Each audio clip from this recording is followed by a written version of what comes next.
Hi, and welcome to the Hadassah Collective Podcast. I'm your host, Claire Marinan. The Hadassah Collective is a unique, wellness-centered community created in and inspired by India, the birthplace of holistic health disciplines. The Hadassah Collective Podcast brings together a carefully curated selection of my most trusted and inspiring innovators from every area of the health and wellness space. I invite my guests to freely share their gifts, their wisdom, their journeys, and their diverse points of view, discussing a vast range of topics including shutdown and self-isolation strategies, integrated diet and fitness, yogic science, modern mental health, and holistic lifestyle, all to inspire you with relatable tools to help you consciously customize, support, and expand your life.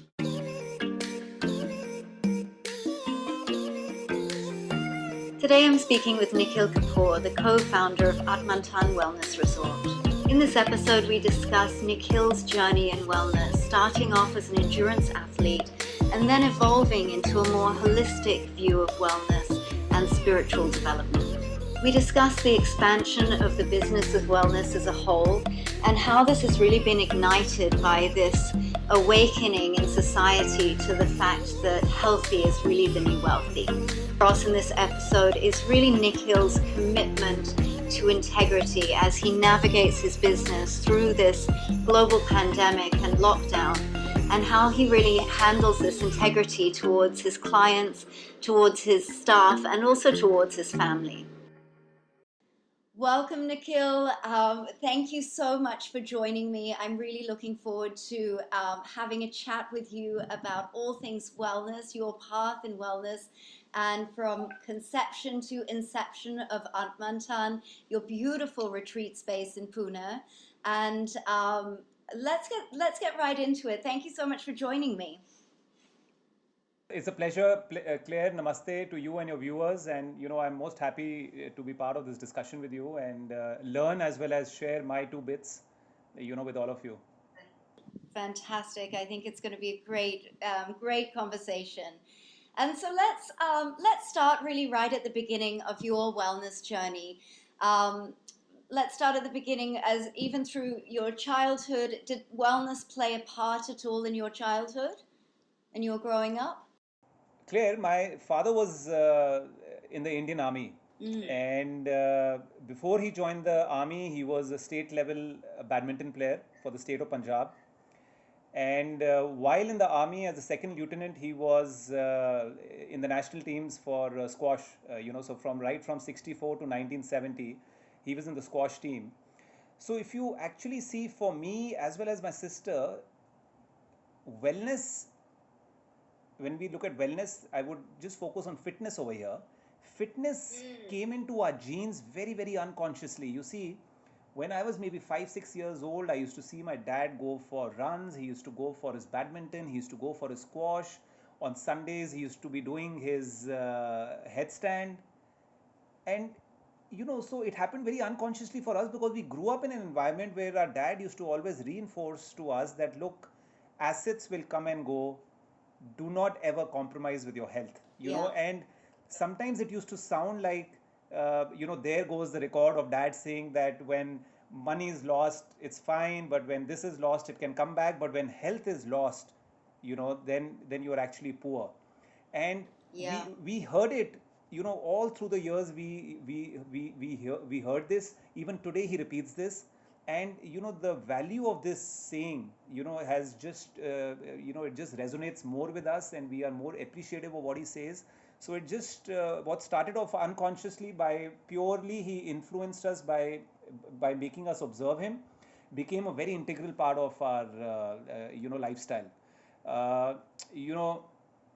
We had access to fabulous sports infrastructure both in school as well as in the army life that we had.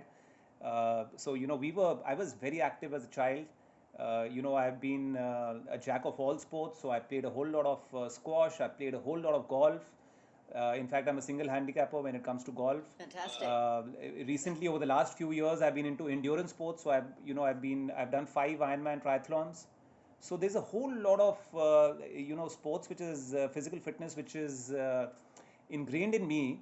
And it's very interesting, while pursuing these endurance sports, somewhere the importance of uh, mental strength came into picture, and it happened very unconsciously again, because you see there's a time which comes when your mind is taking you through and not your body, and that's a Yeah. beautiful connection. And then so that's how it started, and my journey to a path of optimal health is still going on. Yeah. It's I'm a student as far as that is concerned. Yeah. Yeah, fantastic. And I think it's very interesting that you mentioned the correlation between physical health and mental health, and especially in terms of endurance sports and also in golf. They're both really, mental games at the end of it, and manifest in the physical as well. So I think that that's a really interesting tie-in for that. And so you were always interested.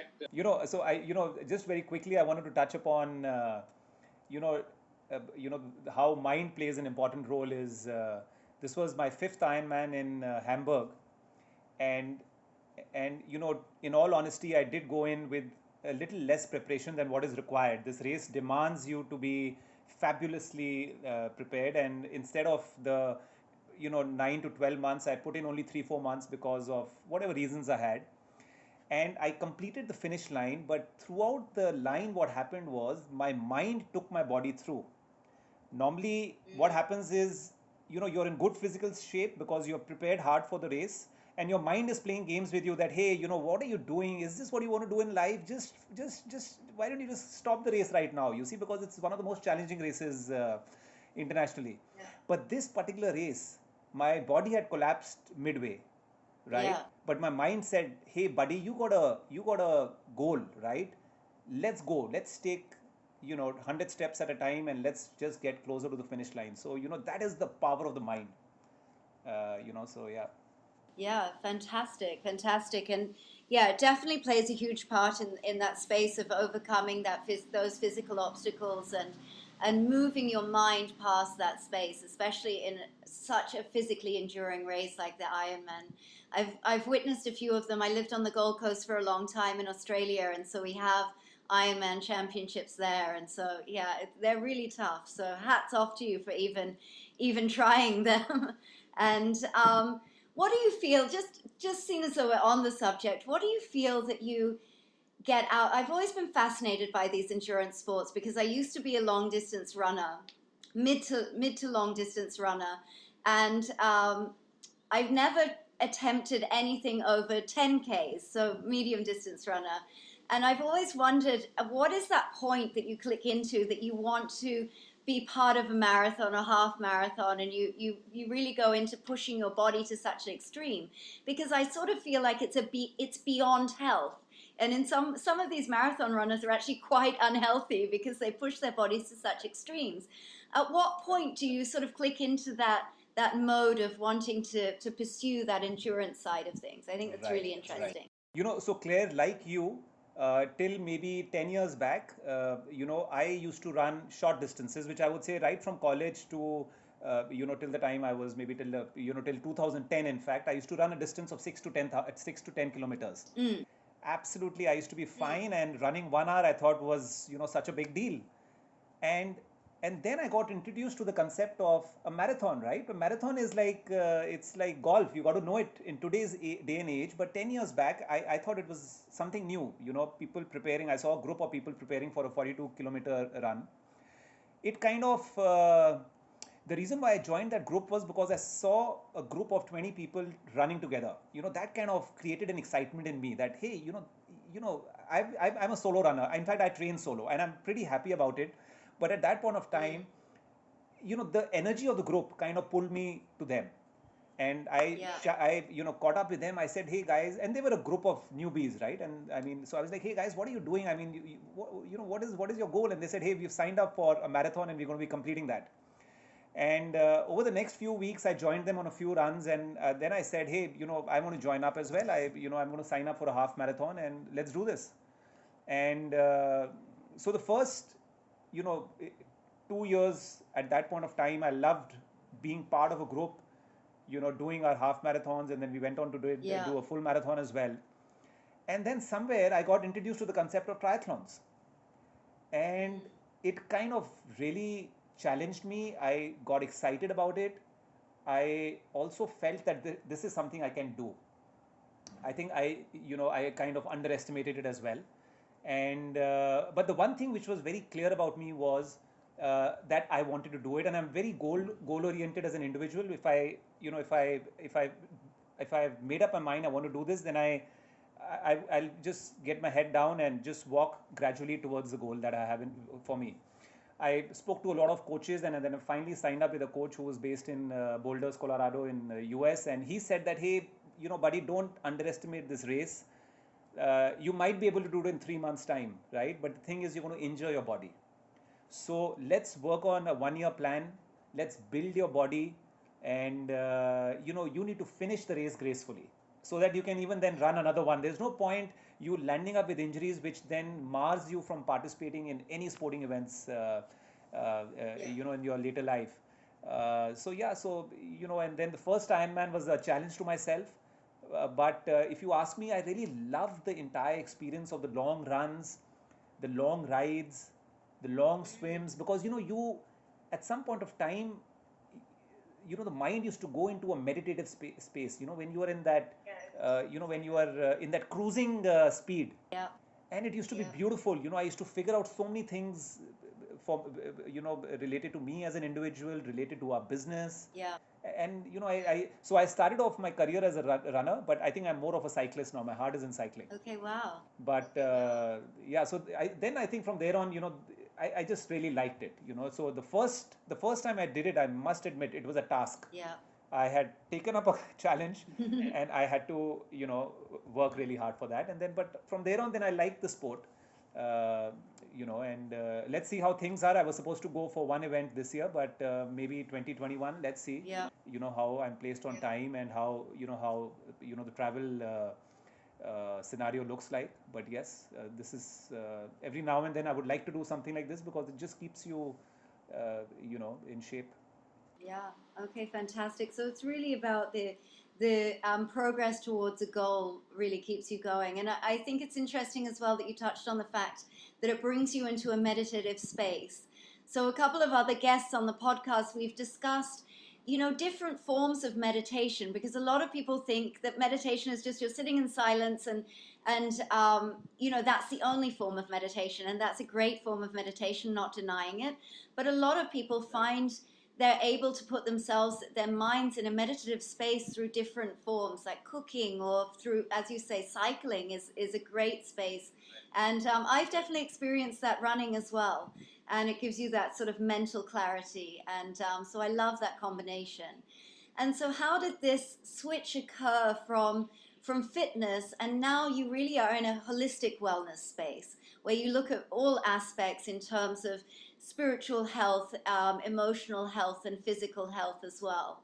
And how did that shift occur? There is no point event where the shift happened from being appreciative of the mental health side.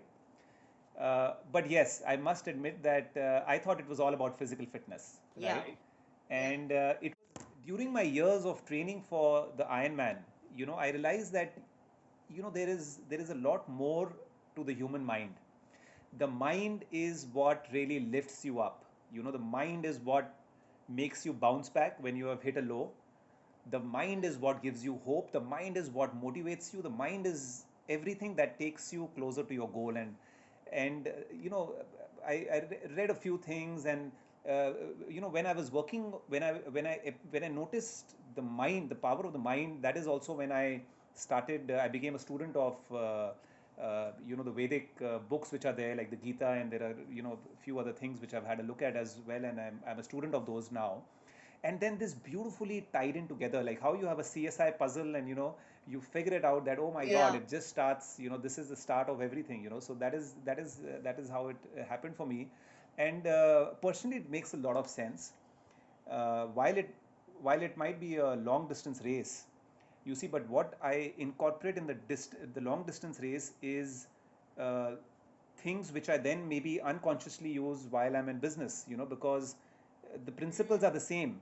You need to take care of your assets, and you need to walk gradually towards your goal. You can't go too fast, because you can burn yourself out, whether it's a race or whether it's business. and you need to go gradually, and you need to take care of everything. If it's your bike, it's your shoes, it's your costume, you need to take care of everything which is going to help you reach the goal in the most efficient manner. So you the moment you start correlating, how this applies here and vice versa, that much richer I think we all become as individuals. And whether it's a 5K or a 10K or a long distance race, each of these things, I think there is a lot of learning.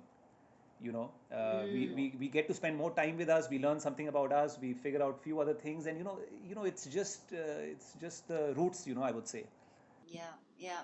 I mean, I personally think that is the journey of life, and that it is this constant learning and about ourselves and evolving. And a lot of the things that we find ourselves, we encounter in this world, whether it be through business, whether it be through sport, or if we've suffered physical illness or relationships or things like that, they're all there to sort of provide that way forward for a deeper understanding of ourselves and a move forward in that journey. So I think that's a really interesting space to come from. And you touched on how the mental side of things can really help you get through lows. And I'm sure that in your endurance races, there are moments that there are real lows that you think, can I really go on? Can I really continue on with this? But have there been any spaces in life that where you've had those rock bottom moments, and how have you navigated out of those? How have you used these practices to navigate out of those? Claire, there have been many rock bottoms, you see, and the one thing about me is I don't easily back out. I would like to believe that I keep my life fairly simple in terms of what are the three, four things that I want to do. And if that needs to be done, then it needs to be done. I have made mistakes, both I would say my rock bottoms would be, in personal relationships as well as in the business front. And, you need to reflect on these experiences, because I think you learn a lot more when you reflect. You see, because I think it's a very logical cognitive process where, you're reflecting upon an experience and then you learn from there. So I think that is how I've come out of it. Some of the rock bottoms, I think, also on the work front happened because, you see, sometimes we tend not to get into the details. We hear from the other person and we base our decisions on that. And, those I think have been some of my biggest downfalls early on when I became an entrepreneur. I'm a first generation entrepreneur. My father, like I said, was in the Indian Army. And now I'm working towards, as a leader, I'm a little more empirical in my approach, which means that if I hear something, I will not base a decision on that. I would actually go to the source of the information. It might be an employee, it might be the client, but I dig deep into the data before I start making some strategic decisions, and that I think has helped a lot in the last few years. But yeah, there were times when you hear something and you react, and then it just lands you in a hole, so yeah, so there's a lot of learning. I think you need to reflect, and reflection is the greatest way of enhancing your understanding of what exactly has happened and how to avoid it in the future. Yeah, absolutely. And are there any particular practices and modalities that you use for those times of reflection? Like, for example, I really find journaling really helpful for me to figure things out and to have an understanding of certain things. And I definitely use meditation, prayer and meditation as a time to I think what that has given me is it gives me that space between reacting, and responding. And I think that that's really important in business and in relationships as well, and in everyday life. And that's sort of what you're talking about, is rather than just reacting to what you heard, is that you really take the time to dig a little deeper.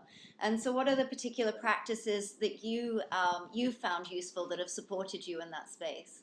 So, there are two things which I have incorporated in the last 12 months, I would say, and I think both of them are, they're working for me. And, I'm going to share it, and it might work for some of the listeners as well.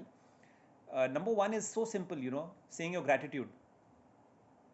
Yeah. And it's so simple and so yet so powerful, and not a day has gone clear where I don't have something good that has happened. And that just puts you in such a positive frame of mind, and when you're in a positive frame of mind, I tell you, nothing is impossible. So that is one thing. So saying my gratitude is my ritual. Is there is some chanting which I do, and while chanting, I you know remember all the good things that have happened in that 24 hours. And you'll be surprised. Simple things are such rich things. Sometimes we just take it for granted, but if you actually slow down and see what are the goods that have happened that day, there's a lot to be thankful for. So gratitude, saying your gratitude, puts you in a positive frame of mind. And the second thing, and this is something which we are introducing in Atmantan as well, is like how you said journaling, is writing down. So while I don't journal, I've never done it, but I'm going to try it. But I write down now my affirmations, and I make it a point now to look at it. Till a few months back, I had a very small affirmation, just three main points.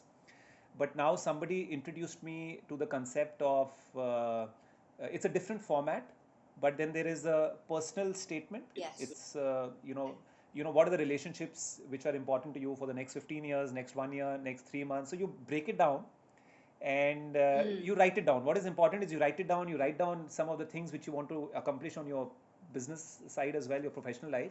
Yeah. Writing makes a lot of difference, and I've seen that change in me as well. I think, thinking is like free, right? For everybody, we think and then we forget about it. And but I have seen such a significant difference when you write it down. And nowadays, when clients come to us at Atmantan, we make them write down what their goal is. What is it that they want to get out of their 2 weeks at Atmantan? There are people coming for a week to 4 weeks, to people who have stayed for 2 months.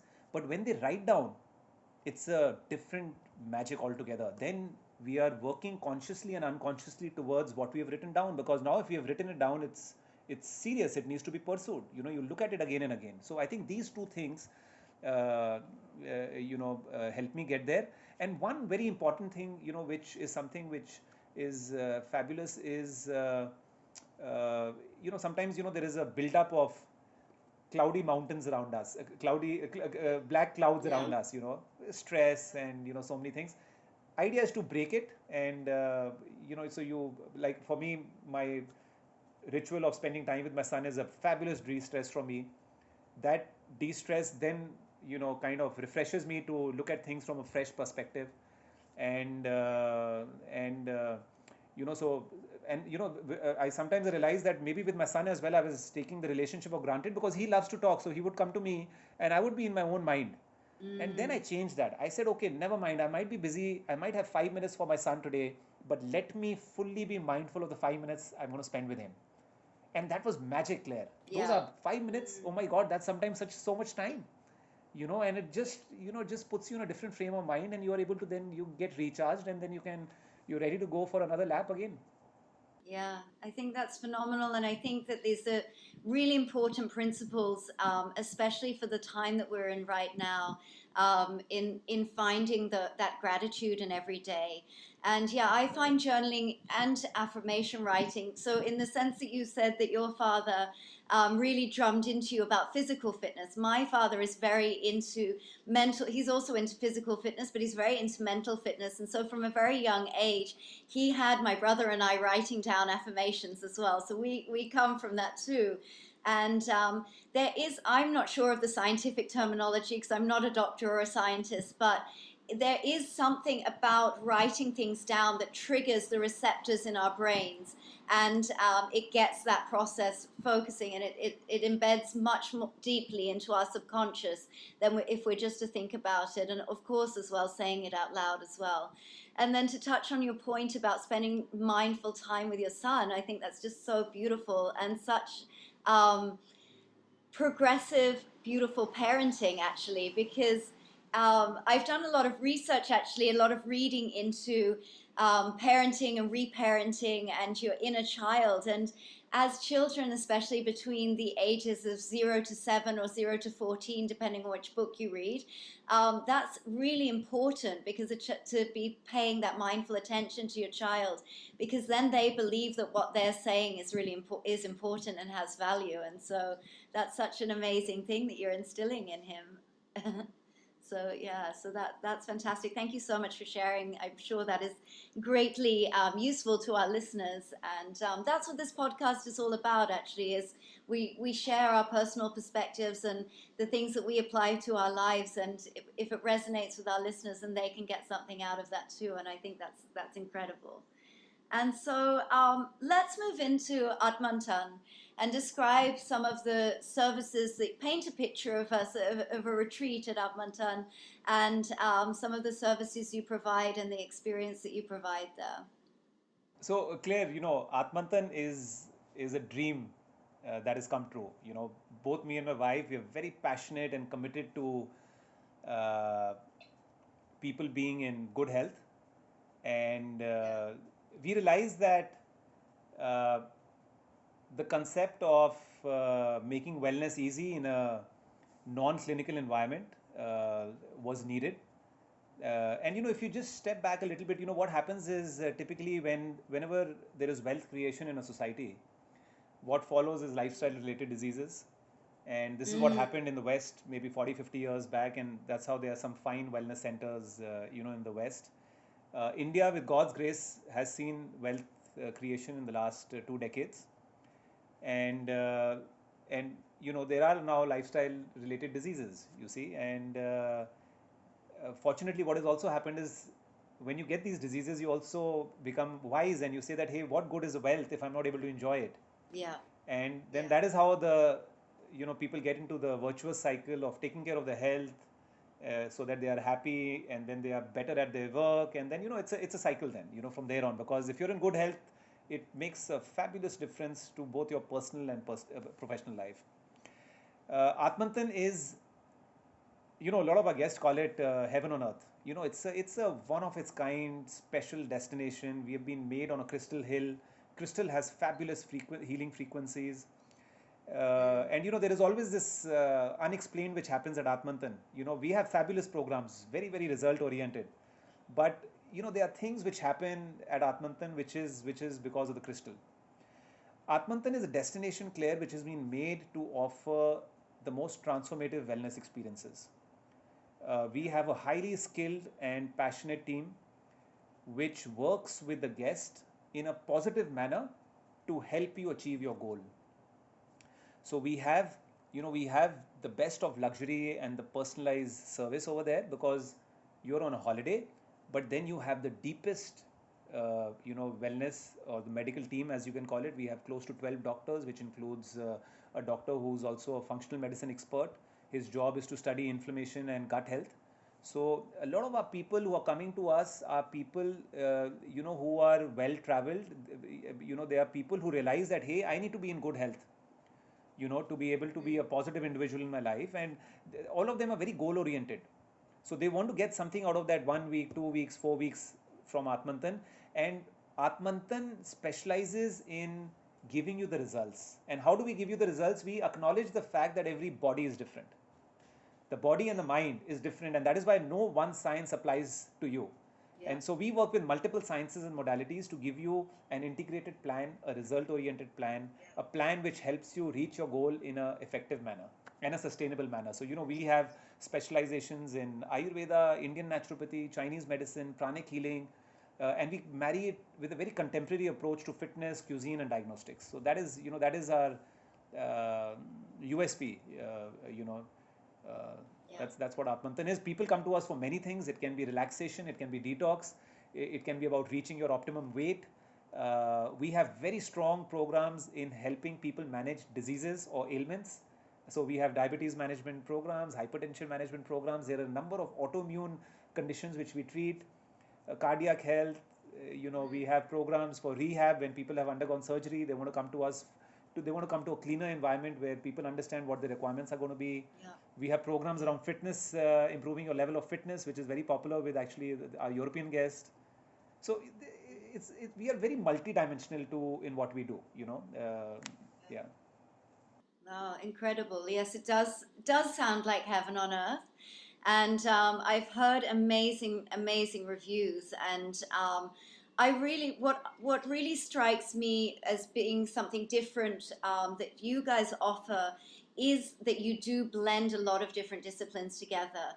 And I love India. It's one of the things that most excited me about coming and living and working in India, that I was going to be in the home of yoga and Ayurveda. And of course, there are masters in these disciplines in India, but a lot of them are separate. And so it's like, okay, I'm going to tune into Ayurveda this trip, or I'm going to go on Vipassana, and everything is quite separate. Whereas you've brought a lot of these disciplines together, and I think that that's really powerful and a great experience to be able to marry those disciplines together. And Whenever you're coming to India next, you know where you're going to stop. We must have you over. yeah, thank you. 100%, 100%. I would love to. And yeah, it's in a beautiful place. And I love that you've very strategically built that in a place where nature also supports that healing.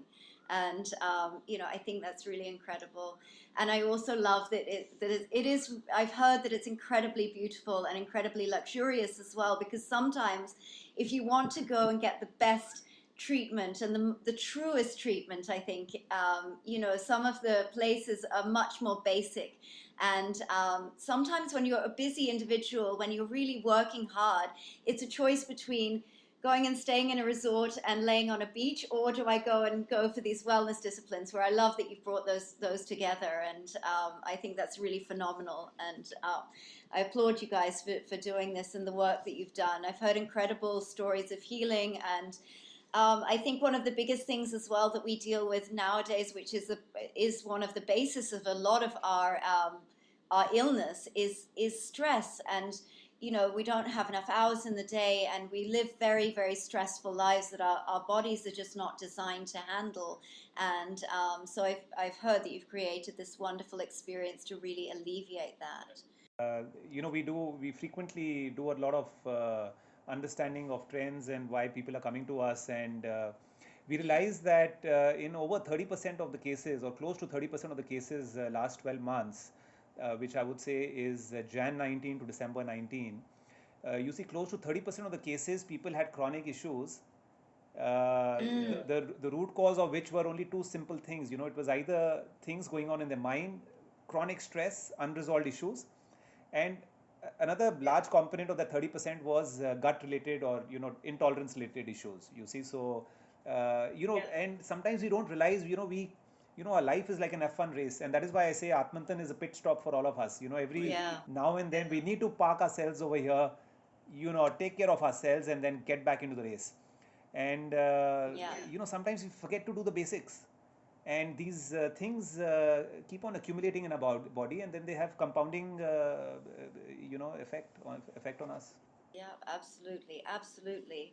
And I'm seeing more and more, just even in people around me. It's interesting that you touch on gut health, because this has become really prevalent. I've seen it in so many people that are friends of mine, and autoimmune hormonal imbalances. This is becoming a huge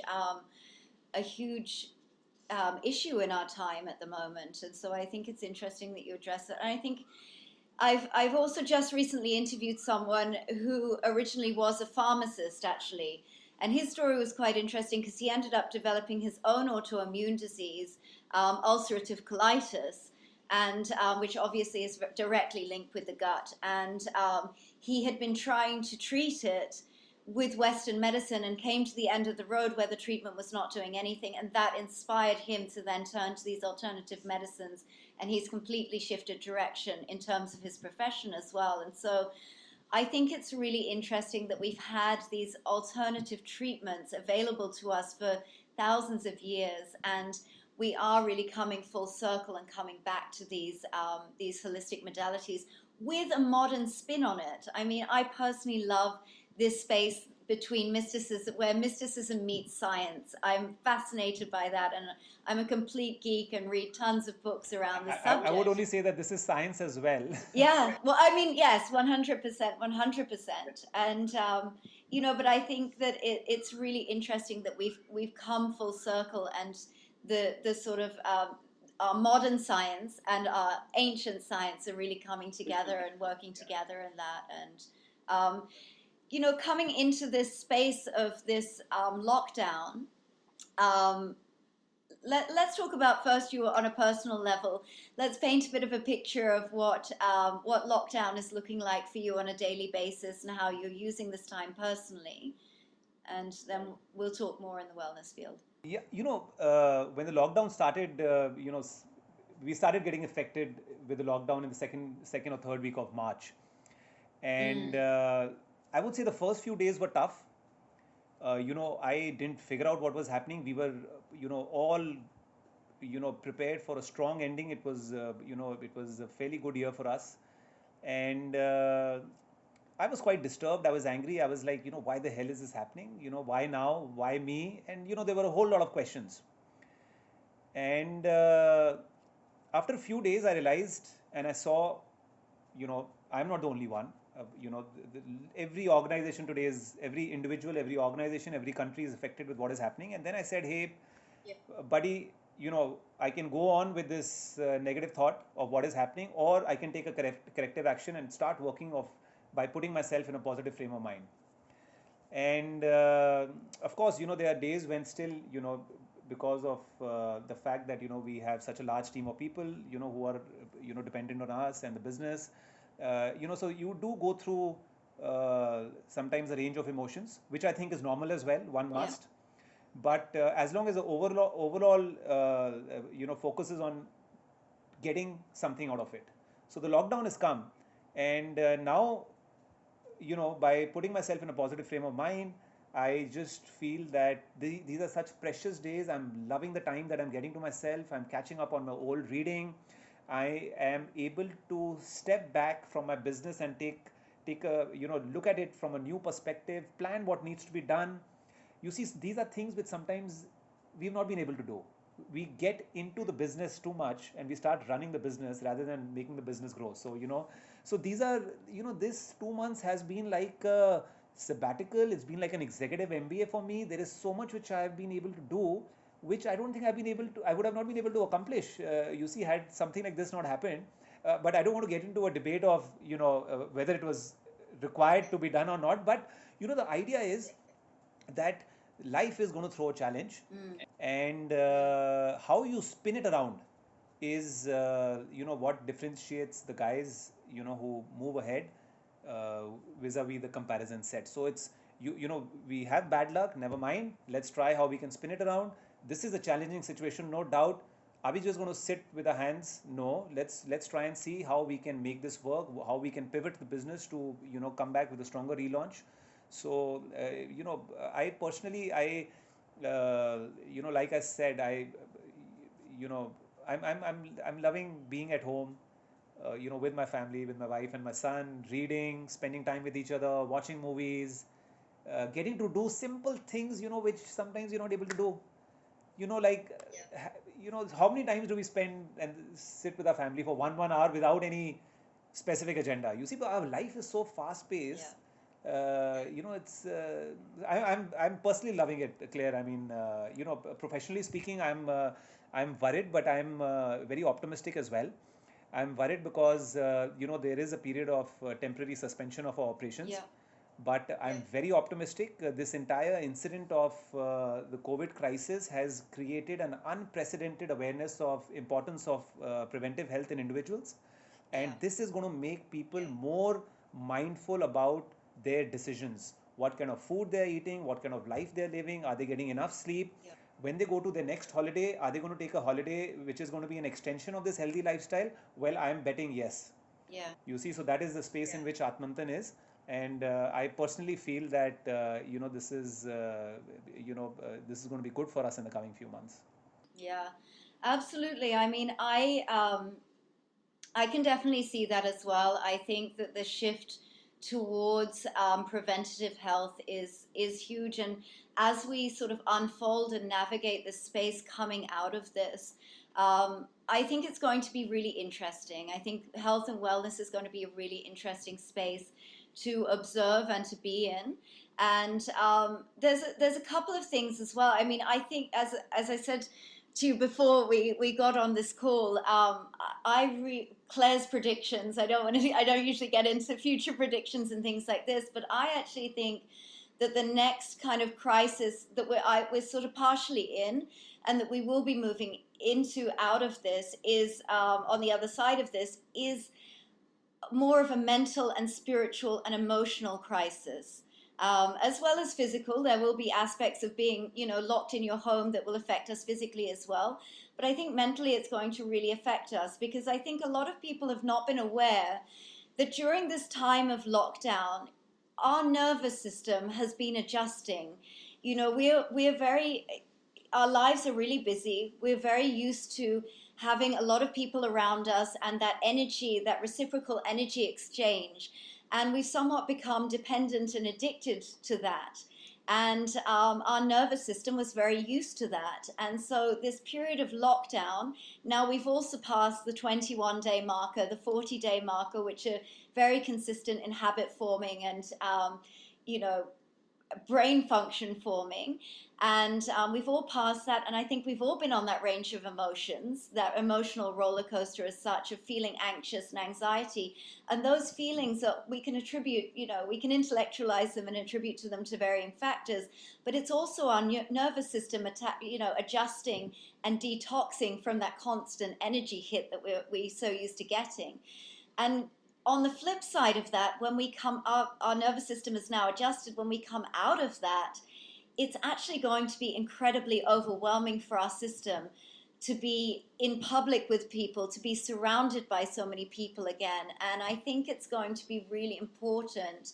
I hope anyone listening to this, will understand this and relate to this and implement this, that it's going to be important to start scheduling some time, whether it be a retreat at Atmantan or a similar sort of experience, to have that break and to be able to return to that stillness, or whether it's just about creating some stillness at home, whatever your means allow. But I think that is going to be a really important factor of us moving out of this productively and successfully. I agree with you. I like your analogy of what the lockdown is doing to our nervous system, and I see where you're coming from. And yeah, like I said, these are we are all in this situation. Not everybody has the framework to handle the situation, and people need the guidance. And yeah. And yeah, I mean, I hope that we, in some small way, can provide some guidance and some tools and some understanding around that. And yeah, again, that's the purpose of this podcast, is to make these sort of practices more mainstream and accessible to as many people as possible, to support our community as we go through this. And of course, there are a lot of other factors. The nervous system is one factor as well, and there are many other factors.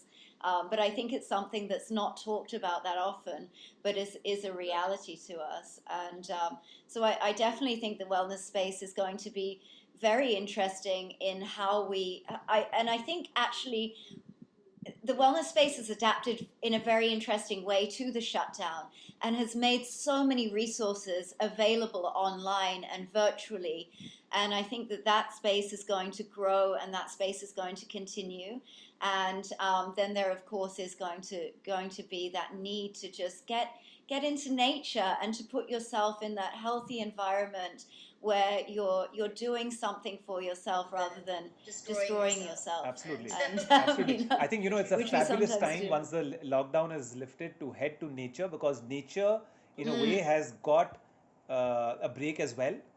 It's refreshed and reset, and Mother Nature is always given back, in the most unselfish manner. So I think if we're going to head back to nature, I think they're going to be fabulous healing frequencies and power, which we're going to get from nature. So absolutely, get back to nature, get back to places which appreciate that you need to be in good health, and are able to complement you getting there.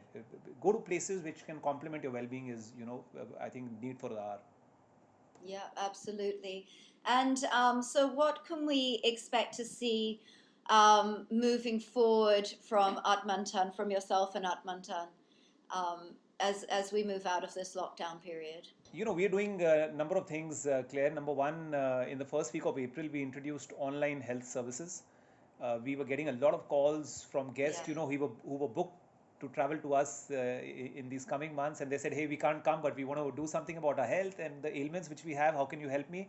So we started off with a program where which is a subscription-based online program where we are able to guide them on what to do.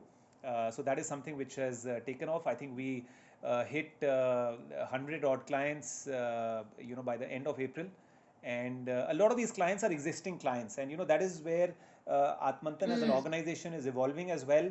We are not your wellness partners only limited to the number of days you spend with us. We are taking this forward now. Yeah. Even when you check out, and whichever country you might be or whichever city you might be, we have a framework now to engage with you as your wellness partner for the entire 12 months. So your journey doesn't finish with us the moment you check out. So that is number one. So we are trying to create a digital platform as well, which helps us connect with all our guests better. So this was number one.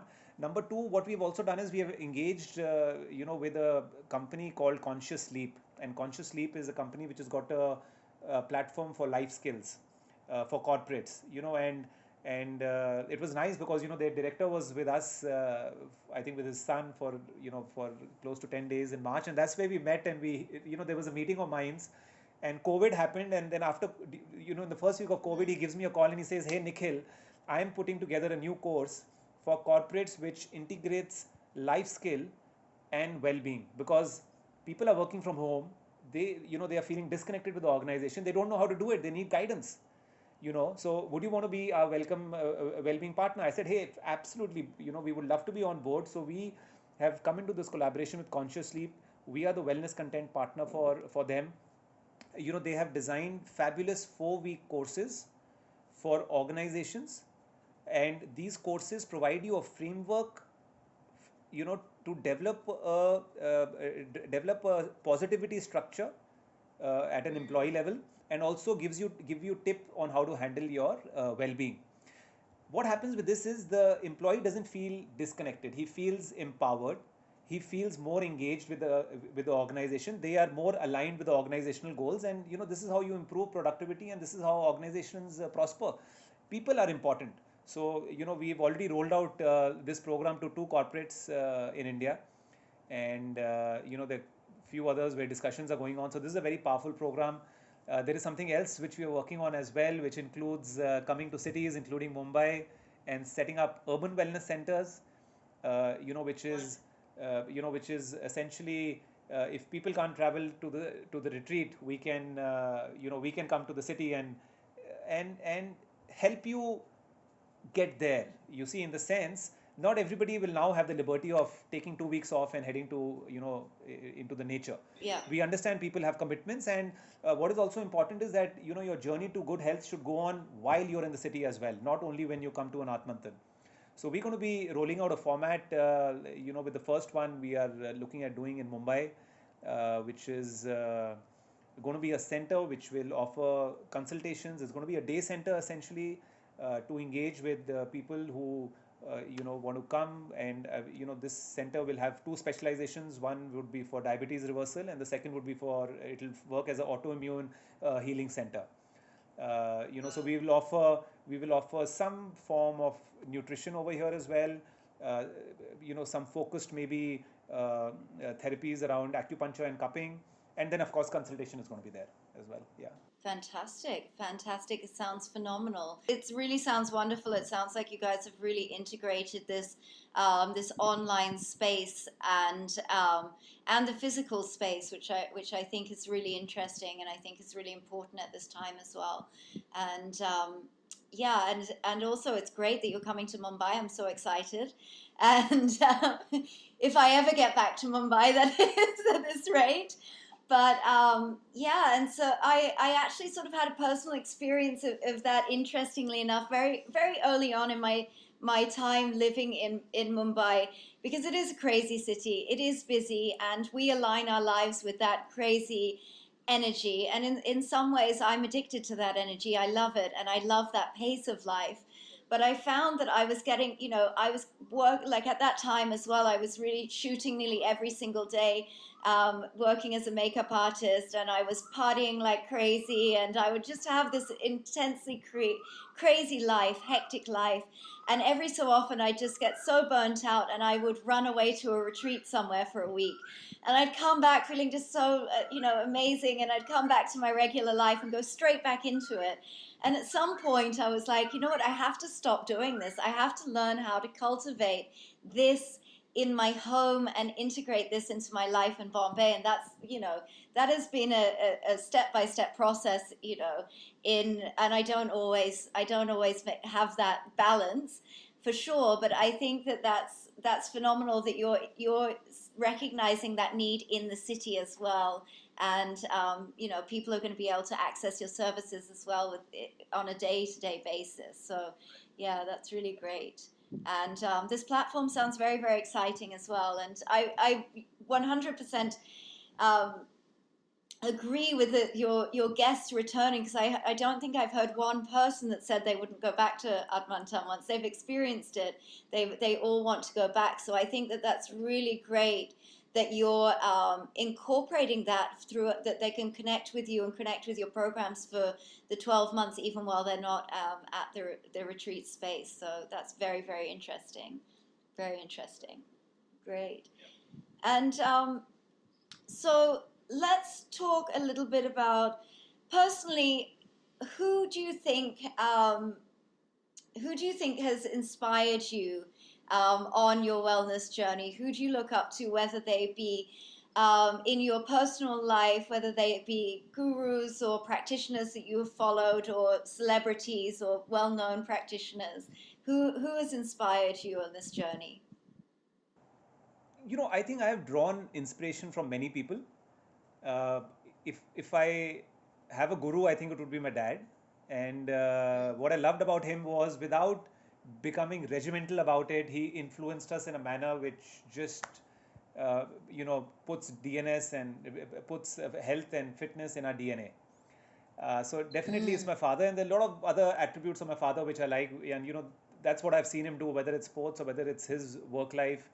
You know, setting a goal and then making incremental progress to reaching a goal. So that's been Yeah. that's very, very important. And in fact, my now that I'm a student of spirituality or spiritual learning, I must admit that my guru should have actually been my grandmother, and she was a lady who, right up to her mid 90s, Claire, was mentally so agile, and right from a very early age. And sometimes we used to laugh about it, saying, "Arey, there goes BG again with her stories." But she was a lady who was so well read when it comes to all these stories, including myths, because her idea was to instill a value in us, or instill a learning with us, by narrating some of these old stories, which is a beautiful way of doing it when you are children, right? Because children cannot be told, hey, do this. But if you do the action yourself, then children would like to imitate what you're doing, so that's the best way of learning. So here was a lady, I think she's no more. And one of my deepest regrets, which I tell my dad as well, is why didn't I spend more time with BG? Because I could have, been a different individual had I picked up all of this at my formidable years. So my Guruji, from whom I am learning the spiritual knowledge, is a lady called Nilafarji. And we are there are various things. I mean, one of the courses which I've enrolled for is the Gita. We've done other workshops also with her. And so as far as spirituality is concerned, she's my guru. And yeah. Okay, fantastic, fantastic. But the And are point there is, any? sorry, I just so that the point is that sometimes we take things for granted, and that is where I just wanted to touch upon about my grandmother. Yeah. There's a lot of learning. We don't need to look outside. There's lots to learn from within the family members as well. Yeah. Yeah, yeah, absolutely, absolutely agree with that. And we do take it for granted, but when we look back in hindsight, we can see some of these powerful teachings that have really been instilled in us automatically, just by being around these people and observing them. And I think that, yeah, that's really powerful. And I love that you named your father and your grandmother in that. That's amazing. And are there any resources that you are tuning into, especially during this lockdown time? Any books that you've previously read or that you're reading now that you think are invaluable? Any podcasts you're listening to? Any Instagram lives that you don't miss? What are some of the resources that you can share that you think would be valuable for other people? Uh, so I'll tell you what I'm doing, and I frankly think my plate's quite full. I'm Mm. reading a lot of books which are all around business. One of the books which I just recently read, and I think it's a must read for everybody, is a book by the author Jim Collins. He's a very famous author, written some fabulous books, Good to Great, and the book which I read was Great by Chance. It's a book about Mm. organizations who have grown 10x even in the face of adversity and challenges and crisis. So what does it take to grow and come out of these kind of situations? So that's a fabulous book which I read, and there are of course a few other business books which I'm reading. I have not been much of a reader, but this, and somewhere I think I got inspired by my son. My son is 12 and he's been a voracious reader last few years. And I said, hey, and these last few weeks of lockdown, he's reading, I'm reading, and it just keeps it going. I'm like, hey, if he can read, I should be reading as well. I have a new goal where every 15 days I'm going to read a book. So that goal is going pretty well. And I think reading is such a personal thing. If fiction suits you, read fiction. There have been times when I've read the entire series of Harry Potter as well. So whatever works for you. You see, the idea is some things you will learn, some things will make you think differently. So don't judge. I mean, whether it's a Harry Potter or whether it's a business book. So that's number one. Number two. Uh, I am more regular with my attendance as far as the Gita classes are concerned. And Mm. what I do is, it's a 1.5 hour class per week. And I refer now, what I'm doing is, since we have more time available, I refer to the previous class as well. Because, it's very nice you listen to a class, but then, the important thing of spiritual learning is internalizing it. So I'm getting into a Yeah. habit of reviewing the recordings, making my notes, and just spending some time, right, and letting the thoughts set in. So those are the two important things I'm doing. But besides that, there are a lot of podcast and YouTube videos out there, and it really depends on what the individual is looking for. And Yeah. I think today we are spoiled by choice because of the amount of data which is there across themes. But these are the two things working with me. Reading as well as my regular spiritual classes. Yeah, these two things are really going for me.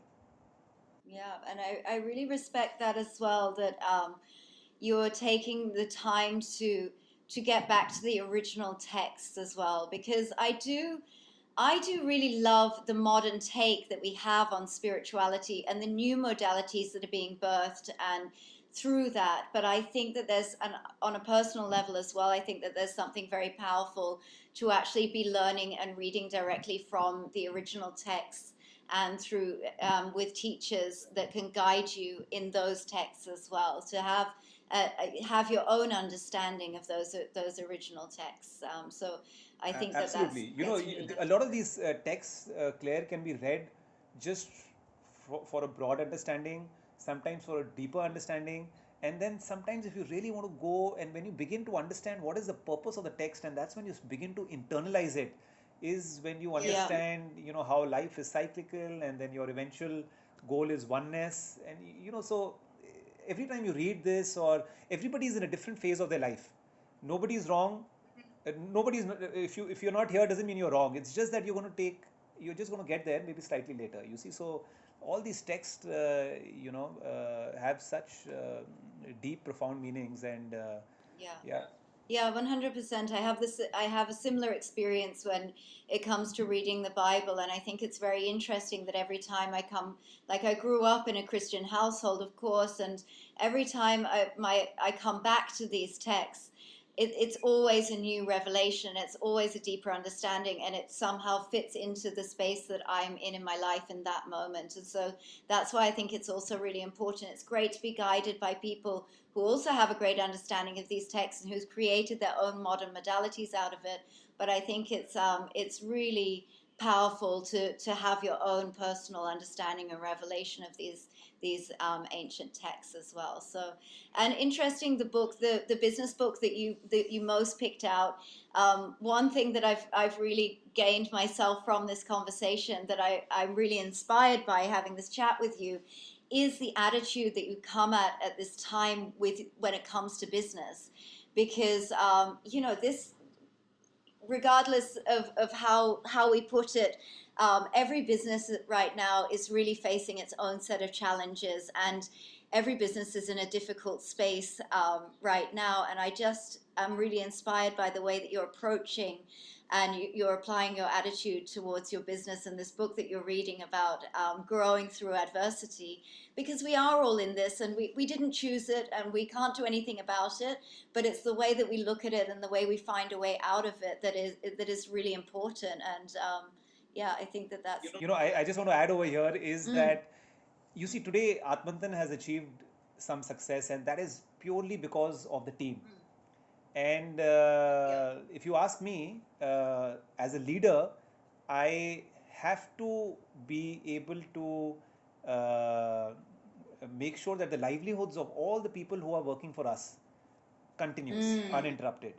You see, so if this means adapting, reinventing, thinking of new ways, as long as the overall fabric of Atmantan, the ethos remains the same, there is still a lot of scope for us to do things differently or do some new things. So as far as me and my wife are concerned, we're working very closely with the leadership team and trying to see how in the new normal we can enhance the experience and still do fabulous business at the same time, because we have a team of 250 people. It's a very responsible, and that's yeah. There are two things which give me sleepless nights at times. One is the responsibility that I have for these 250 people. Yeah. And the second thing is, that we are as strong as the knowledge that we possess. So training programs and how my team is upgrading themselves at all points of time. These are my two top, fears basically. Yeah. I mean, that's not what you asked, but just putting it out there. Yeah, no, I And appreciate but it's all. I think it's always good to realize your vulnerable areas as well, because then you can do something around it, right? So, and that's how you get better. Yeah, absolutely. And if there was one practice that you could give our listeners that they could implement right now, what would it be? I would say have a routine. It's the most important thing.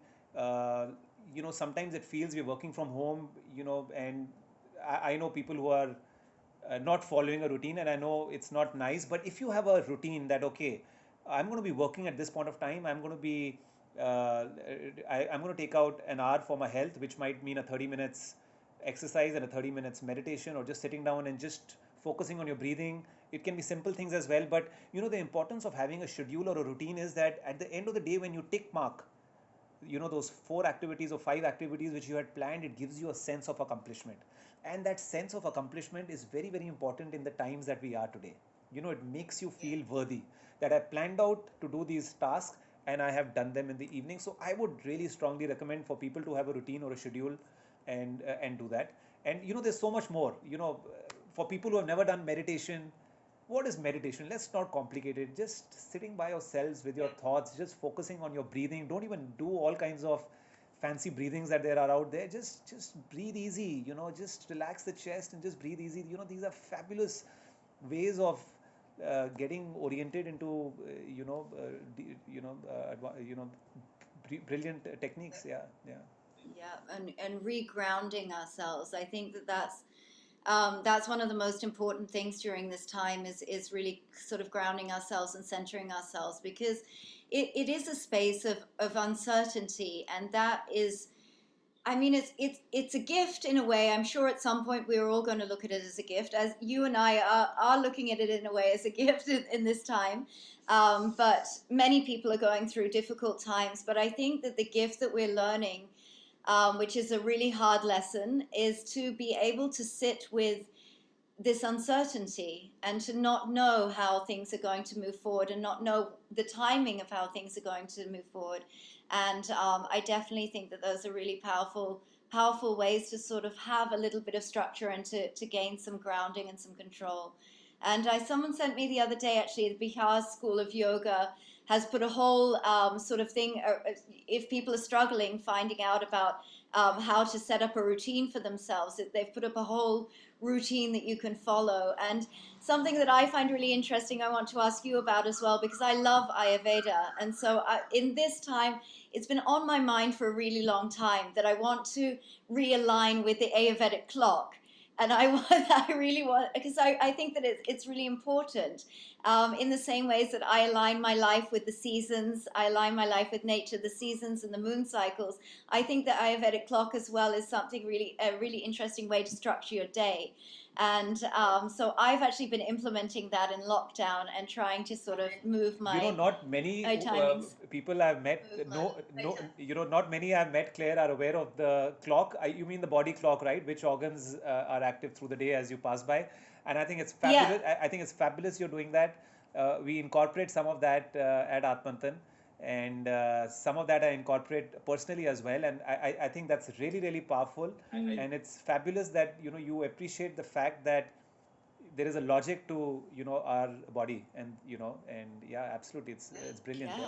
Yeah, absolutely. So I can definitely recommend those sorts of things as well. Like I definitely agree with getting into a routine. It just gives you some structure and some worth and productivity. It makes you feel much more productive. So I think that's really powerful.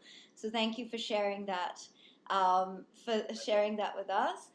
And so before we close, is there anything that you would like to discuss or share that I haven't asked you about? Well, that's a tough one. I think we've been through a You range can say of no, it's absolutely fine. I've asked you many questions in this conversation. yeah, but if I was to just sum up, I mean, we've been interacting with a lot of people. I think one of the things which we did at Atmantan, when the lockdown was announced, was we started a project called Staying Connected, and staying connected with all stakeholders, which includes our team members as well as our guests. And if there is one thing which I just wanted to reinforce is we must build the habit of developing a positive frame of mind. You see, and there are a number of ways in which you can do it. I mean, you can look it up on Google today. There is so many resources over there. But as leaders, as individuals, who have our whole life ahead of us, be aware of what is happening right now. But how you're going to beat it, you need to have a plan. Start working on that plan. So that's my only advice as we sign off. Yeah, fantastic. And where can our listeners find you? Where is your website, your social media outlets? Where can they find more information about you and Atmantan? So, we have a website which is atmantan.com.